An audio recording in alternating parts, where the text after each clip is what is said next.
حضرت موسیٰ علیہ السلام کے پاس ایک شخص حاضر ہوا اور کہنے لگا، حضور مجھے جانوروں کی بولیاں سکھا دیجئے، مجھے اس بات کا بڑا شوق ہے۔ حضرت موسیٰ علیہ السلام نے فرمایا، تمہارا یہ شوق اچھا نہیں ہے، تم اس بات کو رہنے دو۔ اس نے کہا، آپ کا اس میں کیا نقصان ہے؟ حضور میرا ایک شوق ہے، اسے پورا کر ہی دیجئے۔ حضرت موسیٰ علیہ السلام نے اللہ تعالی سے عرض کی، مولا یہ بندہ مجھ سے اس بات پر اصرار کر رہا ہے، ارشاد فرمایا کہ میں کیا کروں؟ حکم الہی ہوا کہ جب یہ شخص باز نہیں آتا تو تم اسے جانوروں کی بولیاں سکھا دو۔ چنانچہ حضرت موسیٰ علیہ السلام نے اسے جانوروں کی بولیاں سکھا دی۔ اس شخص نے ایک مرغ اور ایک کتا پال رکھا تھا۔ ایک دن کھانا کھانے کے بعد اس کی خادمہ نے دسترخوان جھاڑا تو روٹی کا ایک ٹکڑا گرا۔ اس کا کتا اور مرغ دونوں اس کی طرف لپکے اور وہ روٹی کا ٹکڑا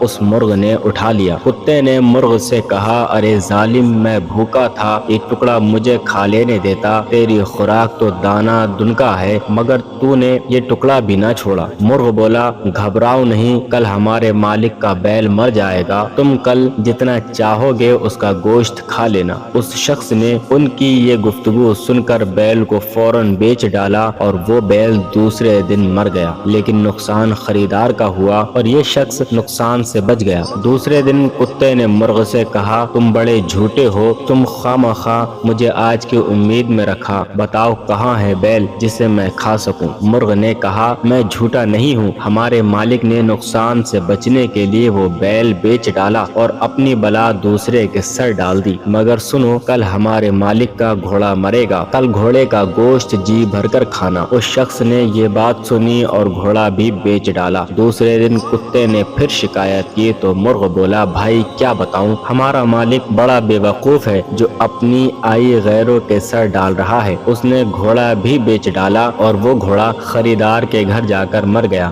بیل اور گھوڑا اسی گھر میں مرتے تو ہمارے مالک کی جان کا فدیہ بن جاتے، مگر اس نے ان کو بیچ کر اپنی جان پر آفت مول لے لی۔ لو سنو اور یقین کرو، کل ہمارا مالک خود ہی مر جائے گا اور اس کے مرنے پر جو کھانے پکیں گے اس میں سے بہت کچھ تمہیں مل جائے گا۔ اس شخص نے جب یہ بات سنی تو ہوش اڑ گئے کہ اب کیا کروں، کچھ سمجھ میں نہ آیا اور دوڑا دوڑا حضرت موسیٰ علیہ السلام کے پاس آیا اور بولا، حضور میری غلطی معاف فرما دیے اور موت سے مجھے بچا لیجیے۔ حضرت موسیٰ علیہ السلام نے فرمایا، نادان، اب یہ بات مشکل ہے، آئی قضا ٹل نہ سکے گی، تمہیں اب جو بات سامنے آئی ہے مجھے اسی دن نظر آ رہی تھی جب تم جانوروں کی بولیاں سیکھنے پر اصرار کر رہے تھے، چنانچہ مرنے کے لیے تیار ہو جاؤ۔ اور دوسرے دن وہ شخص مر گیا۔ ناظرین اکرام، مال و دولت پر اگر کوئی آفت نازل ہو اور کسی قسم کا کوئی نقصان ہو جائے تو انسان کو غم اور شکوہ نہ کرنا چاہیے، بلکہ اپنی جان کا فدیہ سمجھ کر اللہ کا شکر ادا کرنا چاہیے اور یہ سمجھنا چاہیے کہ جو ہوا بہتر ہوا، اگر مال پر